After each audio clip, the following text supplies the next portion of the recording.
ನೀವು ಈಗ RCBಗೆ ಸಪೋರ್ಟ್ ಮಾಡಿದ್ರಿ, ಅದೇ ರೀತಿ ನಮ್ಮ ಜನರು ಕೂಡ ನಿಮ್ಗೆ ಸಪೋರ್ಟ್ ಮಾಡಿದ್ರು. ಹೌದು. ಎಷ್ಟು ಫಾಲೋವರ್ಸ್ ಬಂದರು ಆ ಟೈಮಲ್ಲಿ? 160K ಇದ್ರು, 1,60,000. ನನ್ನ 20K ಫಾಲೋವರ್ಸ್ ಇದ್ದದ್ದು 1,60,000 ಆದರು.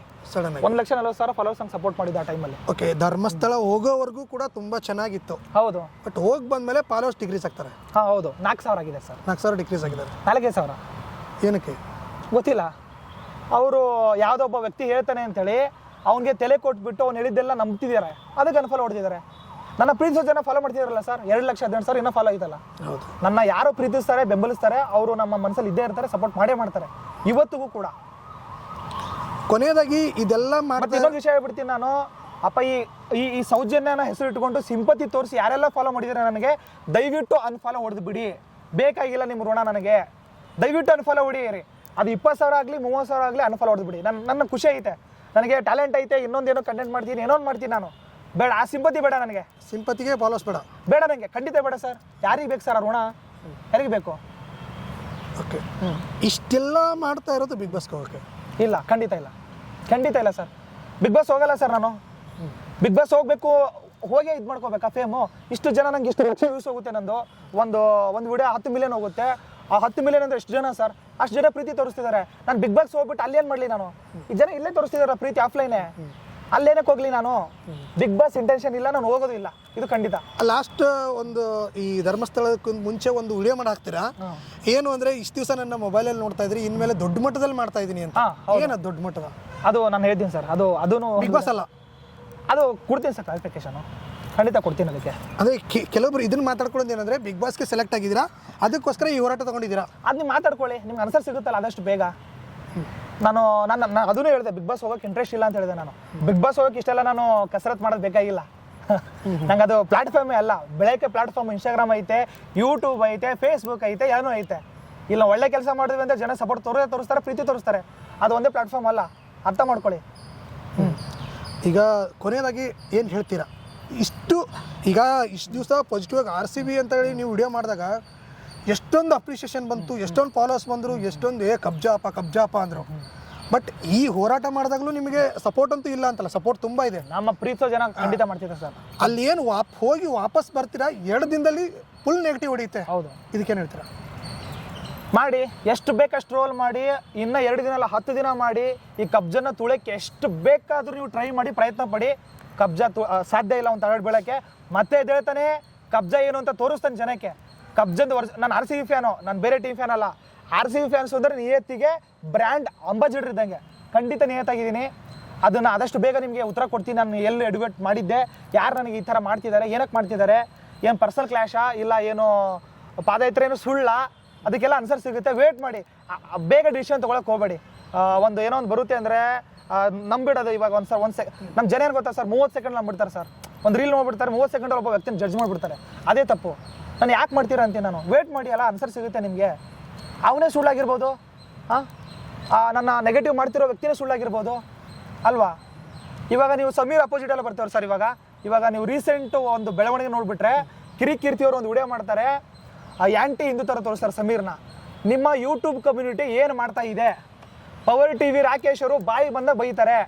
ಅವ್ರ ಅಮ್ಮನ ಬಗ್ಗೆ, ಗಿರೀಶ್ ಮಠನ್ ಅವ್ರ ಅಮ್ಮನ ಬಗ್ಗೆ, ನಮ್ಮ ಸಮೀರ್ ಬ್ರದರ್ ಅವ್ರ ಅಮ್ಮನ ಬಗ್ಗೆ ಬಾಯಿಗೆ ಬಂದ ಬೈತಾರೆ. ರೀ, ನೀವು ಹಿಂದೂ ತಾನೇ? ಹಿಂದೂ ಧರ್ಮದಲ್ಲಿ ಏನಾದರೂ ಹೇಳಾಯ್ತಾ ಈ ಥರ ಒಬ್ಬ ಪಾಪ ಇವ್ರ ವ್ಯಕ್ತಿ, ಇವ್ರ ಅಮ್ಮ ಅಂದರೆ ಬೈಯೋದು ಹೇಳ್ಕೊಟ್ಟವ್ರು ಯಾರೋ ಹಿಂದೂ ಧರ್ಮದಲ್ಲಿ ಇಲ್ವಲ್ಲ? ಯಾಕೆ ಮಾಡ್ತಿದ್ದೀರಾ ನೀವು? ಅದ್ರ ಬಗ್ಗೆ ವಾಯ್ಸ್ ರೈಸ್ ಮಾಡಿರಿ ರೀ, ಮಾಡಿ. ಯೂಟ್ಯೂಬ್ ಕಮ್ಯುನಿಟಿ ಎಲ್ಲ ಮಾಡಿರಿ. ಯಾಕೆ ಮಾಡ್ತಿದ್ದಾರೆ ಈ ಥರ? ಅವ್ರ ಮೇಲೆ ಕ್ವಶನ್ ಮಾಡಿ, ಯಾರು ಪೇಮೆಂಟ್ ಗಿರಾಕಿಗಳು ಅಂತ ತಿಳ್ಕೊಳ್ಳಿ. ಯಾವುದಕ್ಕೂ ಏನೂ ಇಲ್ಲ, ಜನ ನಂಬಿಡ್ತಾರೆ ಸರ್ ಬೇಗ. ಅದೇ ತಪ್ಪು ನಮ್ಮ ಜನದು. ನೀವು ಎಲ್ಲಿ ಟ್ರೋಲ್ ಮಾಡ್ತಿದ್ದೀರಾ, ಎಲ್ಲ ಟ್ರೋಲ್ಸರ್ ಕೇಳೋದು ನಾವು ಒಂದೇ ಮಾತು, ದಯವಿಟ್ಟು ನನ್ನ ವಿಷಯ ಬಿಟ್ಬಿಡಿ. ನನ್ನ ವಿಷಯ ತುಂಬ ಇನ್ವೆಸ್ಟಿಗೇಷನ್ ಮಾಡಿದ್ದೀರಾ, ನನಗೆ ಗೊತ್ತು. ಪಾಪ ತುಂಬ ಟೈಮ್ ಸ್ಪೆಂಡ್ ಮಾಡಿದ್ದೀರಾ ನನಗೋಸ್ಕರ ಎಡಿಟ್ ಮಾಡೋಕ್ಕೆ, ಎಲ್ಲ ಮಾಡೋದಕ್ಕೆ. ಆ ಟೈಮ್ನ ಹೋಗ್ಬಿಟ್ಟು ಸೌಜನ್ಯ ಕೇಸು, ಅನನ್ಯ ಭಟ್ ಕೇಸು, ನಾರಾಯಣ, ಈ ತುಂಬ ಕೇಸ್ಗಳಿದೆ, ವೇದವಲ್ಲಿ ಕೇಸು, ಎಷ್ಟೋ ಅನ್ಯಾಯ ಆಗೈತೆ. ಅದ್ರ ಮೇಲೆ ಫೋಕಸ್ ಮಾಡಿ, ಅದ್ರ ಬಗ್ಗೆ ವಿಡಿಯೋ ಮಾಡಿ. ಪಾಪ ಅಲ್ಲಿ ನ್ಯಾಯ ಆದರೂ ಸಿಗುತ್ತೆ ಒಬ್ಬರಿಗೆ. ಪಾಪ ಅಲ್ಲಿ ಅಳ್ತಿದ್ದಾರೆ ಮನೇಲಿ, ನ್ಯಾಯ ಸಿಗ್ತಿಲ್ಲ ಅಂತೇಳಿ. ಒಂದು ಹೆಣ್ಮಗುಗೆ ಗೊತ್ತು ನಿಮಗೆಲ್ಲ ಏನಾಗೈತೆ ಅಂತೇಳಿ. ಅದ್ರ ಬಗ್ಗೆ ಸ್ವಲ್ಪ ಫೋಕಸ್ ಮಾಡಿ, ನಮ್ಮ ಬಗ್ಗೆ ಬಿಟ್ಬಿಡಿ. ನಾನೇನೋ ಸರಿನೋ ತಪ್ಪೋ ಅದು XYZ. ನಾನು ಕಚಡ ನನ್ನ ಮಗನೋ, ವರ್ಷ ನನ್ನ ಮಗನೋ, ಲೋಫರ್ ನನ್ನ ಮಗನೋ, ಅದು ನನಗೆ ಗೊತ್ತು, ಮಂಜುನಾಥ ಸ್ವಾಮಿ ಗೊತ್ತು, ನಮ್ಮ ಅಮ್ಮಂಗೆ ಗೊತ್ತು. ನೀವು ಯಾವ್ದು ಕೆಲಸ ಮಾಡಬೇಕು ಆ ಕೆಲಸ ಮಾಡಿ. ನೀವು ತಲೆ ಹಿಡ್ಕರಲ್ವಾ ಇವಾಗ? ನೀವು ಕಂಟೆಂಟ್ಗೋಸ್ಕರ ಮಾಡ್ತೀವಲ್ವಾ, ನೀವು ವ್ಯೂಸ್ಗೋಸ್ಕರ ಮಾಡ್ತಿದ್ರಲ್ವಾ ಇವಾಗ? ನೀವು ಏನಕ್ಕೆ ಮಾಡ್ತಿದ್ದೀರಾ? ಈ ಕಬ್ಜಾನ ಇಟ್ಕೊಂಡು ಇಷ್ಟೆಲ್ಲ ಟ್ರೋಲ್ ಮಾಡ್ತಿದ್ದೀರಾ, ಏನಕ್ಕೆ ಮಾಡ್ತಿದ್ದೀರಾ ನೀವು ಮಾಡ್ತಿರೋ ವ್ಯೂಸ್ಗೋಸ್ಕರ ಅಲ್ವಾ? ನಿಮ್ಮ ಮನಸ್ಸು ಬಿಟ್ಕೊಂಡು ಹೇಳಿ. ಹಾಂ, ನೀವು ಮಾಡ್ತೀರಾ ಅದಕ್ಕೋಸ್ಕರನೇ. ನಿಮಗೂ ವ್ಯೂಸ್ ಬೇಕು, ನಿಮಗೆ ಟ್ರೆಂಡಲ್ಲಿರೋ ಮ್ಯಾಟ್ರ್ ಬೇಕು, ನಿಮಗೂ ಕಾಂಟ್ರವರ್ಸಿ ಬೇಕು. ನಿಮ್ಗೆ ಅಷ್ಟು ಒಳ್ಳೆತನ ಇದ್ದರೆ ನೀವು ಮಾಡ್ತಾನೆ ಇರಲಿಲ್ಲ, ಸೈಲೆಂಟಾಗಿ ಕೂತ್ಕೊಂಡು ನೋಡ್ತಿದ್ರಿ ಏನು ನಡೀತಾ ಇದೆ ಅಂತೇಳಿ. ಯಾಕೆ ಮಾಡ್ತೀರಾ ನೀವು ಕಚಡನ ಮಕ್ಕಳು ತಾನೇ? ಇಲ್ಲಿ ಎಲ್ಲರೂ ಕಚಡನ ಮಕ್ಕಳು. ನಾನು ಇನ್ನೊಂದು ಹೇಳ್ಬಿಡ್ತೀನಿ ಜನಕ್ಕೆ, ಇಲ್ಲಿ ಯಾರು ಒಳ್ಳೆಯವರಲ್ಲ, ಎಲ್ಲರೂ ಕೆಟ್ಟವ್ರೆ. ಕೆಟ್ಟವರಲ್ಲಿ ಸ್ವಲ್ಪ ಕೆಟ್ಟವರು ಚೂರು ಕೆಟ್ಟದ್ದು ಮಾಡ್ತಾರಲ್ಲ, ಅವರು ಒಳ್ಳೆಯವರು ಅಂತ ಪೋಟ್ರೆ ಮಾಡ್ತಾರೆ. ಜಾಸ್ತಿ ಕೆಟ್ಟವ್ರನ್ನ ಇವ್ರು ಲೋಫರ್ ಮಗ, ಕಚಡನ ಮಗ, ವರ್ಸ್ಟ್ ಮಗ ಅಂತ ಪೋಟ್ರೆ ಮಾಡ್ತಾರೆ. ಇಲ್ಲಿ ಯಾರು ಒಳ್ಳೆಯವರಲ್ಲ ಗುರು, ಯಾರು ಸಾಧ್ಯ ಅಲ್ಲ, ಎಲ್ಲರೂ ಕೆಟ್ಟವರು. ಅರ್ಥ ಮಾಡ್ಕೊಳ್ಳಿ, ಬೇಗ ನಂಬಿಡ್ತೀರ ಜನ, ನಿಮ್ಮನ್ನ ಮಂಗ ಮಾಡ್ತಿದ್ದಾರೆ. ಆಗಬೇಡಿ, ಯಾವುದು ವಿಷಯಕ್ಕೆ ಮಂಗ ಆಗಬೇಡಿ, ಎಲ್ಲದಕ್ಕೆ ಆನ್ಸರ್ ಸಿಗುತ್ತೆ. ಇಲ್ಲಿ ಯಾವನೋ ಒಬ್ಬ ಒಂದು ವಿಡಿಯೋ ಮಾಡ್ತಾನೆ ಅಲ್ಲ, ಯೂಟ್ಯೂಬ್ ಕಮ್ಯುನಿಟಿ ಅಪೋಸಿಟ್ ಆಗುತ್ತೆ. ಇವಾಗ ಸಮೀರ್ ಅಪೋಸಿಟ್ ಎಲ್ಲರೂ ಮೂವ್ ಆಗ್ತಿರ್ತಾರೆ ಅಲ್ಲ. ಒಬ್ಬ ಮುಸ್ಲಿಂ ಆಗಿ ಬಂದು ನ್ಯಾಯಕ್ಕೋಸ್ಕರ ಹೋರಾಟ ಮಾಡ್ತಿದ್ದಾನೆ, ಅವನು ಆ್ಯಂಟಿ ಹಿಂದೂ ಅಂತ ತೋರಿಸ್ತಾರೆ. ಎಂಥ ಕಚಡ ನಮ್ಮ ಮಕ್ಕಳು ನೀವು. ಹಾಂ, ನೀವು ನ್ಯಾಯಕ್ಕಾಗಿ ಹೋರಾಡಬೇಕು, ಅದಕ್ಕೆ ಬಿಟ್ಟು ಬೇರೆ ಒಂದು. ನಾನು ಅದೇ ಹೇಳ್ತಿರೋ ಸರ್, ನಾವು ನ್ಯಾಯದ ಪರ, ಅನ್ಯಾಯದ ವಿರುದ್ಧ. ನಾನು ಅಲ್ಲೂ ಹೇಳಿದ್ದು ಅಷ್ಟೇ, ನಾನು ನ್ಯಾಯದ ಪರ, ಅನ್ಯಾಯದ ವಿರುದ್ಧ. ಇಷ್ಟೆಲ್ಲ ಆದಮೇಲೆ ಲಾಸ್ಟಿಗೆ ರೀಸೆಂಟಾಗಿ ಒಂದು ವಿಡಿಯೋ ಮಾಡ್ತೀರಾ, ಪ್ಲಸ್ಸು ಮೈನಸ್ಸು ನನ್ನ ಟ್ರೆಂಡಲ್ಲಿ ಇರಬೇಕು ಅಂತ. ಖಂಡಿತ, ನಾನು ಡಿ ಬಾಸ್ ಫ್ಯಾನ್ ಸರ್. ನಾನು ಡಿ ಬಾಸ್ ಫ್ಯಾನು ಅಂತ ಇವಾಗ ಕೆಲವು ಜನ ಹಾಕ್ತೀರಾ ಬಕೆಟ್ ಹಿಡಿತಾನೆ ಅಂತೇಳಿ. ನನ್ನ ಪ್ರೊಫೈಲ್, ನಾನು ಸ್ಟೋರಿ ಹಾಕಿದ್ದೆಲ್ಲ ತೋರಿಸ್ತೀನಿ. ನಾನು 5 ವರ್ಷದಿಂದನೂ ಇನ್ಸ್ಟಾಗ್ರಾಮ್ ನಾನು ಯೂಸ್ ಮಾಡ್ತೀನಿ, ಸ್ಟೋರಿ ಹಾಕ್ತೀನಿ.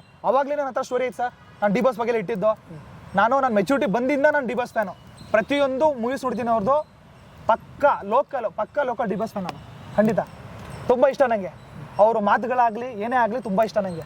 ಅವ್ರು ಯಾವುದೇ ಥರ ಇರಲಿ ನಂಗೆ ತುಂಬ ಇಷ್ಟ. ಅದಕ್ಕೆ ಅವರು ನಮಗೆ ಇನ್ಸ್ಪೈರ್ ಆಗಿ ಅವ್ರು ತೊಗೊಂಡು ನಾನು ಪ್ರತಿಯೊಂದು ವಿಡಿಯೋದಾಗಲಿ ಮಾಡ್ತಾ ಇರ್ತೀನಿ. ಈಗ ಇದೆಲ್ಲ ಆದಮೇಲೆ ನಿಮಗೆ ಕಮೆಂಟ್ಸ್ಗಳು ಲೆಕ್ಕಕ್ಕೆ ಬಂದರೆ ಯಾವ ಥರ ಕಮೆಂಟ್ ಬರ್ತಾ ಇದ್ದಾವೆ? ನನ್ನ ಆಡಿಯನ್ಸು ನನಗೆ ತುಂಬ ಪಾಸಿಟಿವ್ ಕಮೆಂಟ್ಸ್ ಆಗ್ತಾರೆ. 70% ಪಾಸಿಟಿವ್ ಇದೆ, 30% ನೆಗೆಟಿವ್ ಇದೆ. ನೆಗೆಟಿವ್ ಪೀಪಲ್ಸ್ ಇದ್ದಾರೆ. ಓಕೆ, ಪಾಪ ಅವ್ರಿಗೆ ಗೊತ್ತಿರಲ್ಲ, ಪಾಪ ಬಂದ್ಬಿಟ್ಟು ಅವರು ಏನೋ ಒಂದು ವಿಷಯ ನೋಡಿರ್ತಾರೆ, ಬಂದು ಜಡ್ಜ್ ಮಾಡ್ಬಿಡ್ತಾರೆ ಬೇಗ, ಹಾಗೆ ಹಿಂಗೆ ಅಂತೇಳಿ.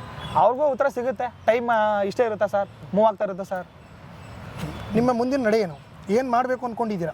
ನಾನು ಸೌಜನ್ಯ ಪರ ಹೋರಾಟ ಯಾವತ್ತೂ ನಿಲ್ಲಿಸಲ್ಲ. ನಾನು ಇದು ಮಾತ್ರ ಗ್ಯಾರಂಟಿ ಕೊಡ್ತೀನಿ, ಅದು ಯಾವುದೇ ಲೆವೆಲಿಗಾಗಲಿ ಹೋರಾಟ ಮಾಡೇ ಮಾಡ್ತೀವಿ. ಇನ್ನು ಮುಂದೆ ಆಗಲಿ ಕೂಡ ನೀವು 1000 ಜನ ಮಾತಾಡ್ಕೊಳ್ಳಿ, 1000 ಜನ ಟ್ರೋಲ್ ಮಾಡ್ಕೊಳ್ಳಿ, ಇಡೀ ಇನ್ಸ್ಟಾಗ್ರಾಮು ನನ್ನ ಅಪೋಸಿಟ್ ಆಗಲಿ, ಒಬ್ಬ ನಿಂತ್ಕೋತೀನಿ, ಮತ್ತೆ ಹೋರಾಟ ಮಾಡ್ತೀನಿ. ಇದು ಮಾತ್ರ ಖಂಡಿತ. ಸೌಜನ್ಯ ಅಷ್ಟೇ ಅಲ್ಲ, ಕರ್ನಾಟಕದಲ್ಲಿ ಯಾವುದೇ ಹೆಣ್ಣು ಮಗುಗೆ ರೇಪ್ ಆಗಲಿ, ಅನ್ಯಾಯ ಆಗಲಿ, ಅತ್ಯಾಚಾರ ಆಗಲಿ, ಅಲ್ಲಿ ಕಬ್ಜೆ ನಿಂತಿರ್ತಾನೆ. ಇದು ಮಾತ್ರ ಖಂಡಿತ.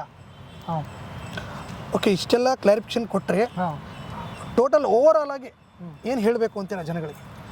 ಓವರಾಲ್ ಆಗಿ ಯಾರು ನ್ಯಾಯದ ಪರ ಅಂತ ನೋಡಿ, ಯಾರು ನಾಟಕ ಮಾಡ್ತಿದ್ದಾರೆ ಅಂತ ನೋಡಿ, ಯಾರು ಕಚಡನ ಮಕ್ಕಳು ಅಂತ ನೋಡಿ, ಯಾರು ಒಳ್ಳೆಯವರು ಅಂತ ನೋಡಿ ಬೇಗ ಜಡ್ಜ್ ಮಾಡಕ್ಕೆ ಹೋಗ್ಬೇಡಿ ಯಾರ ವ್ಯಕ್ತಿನೂ.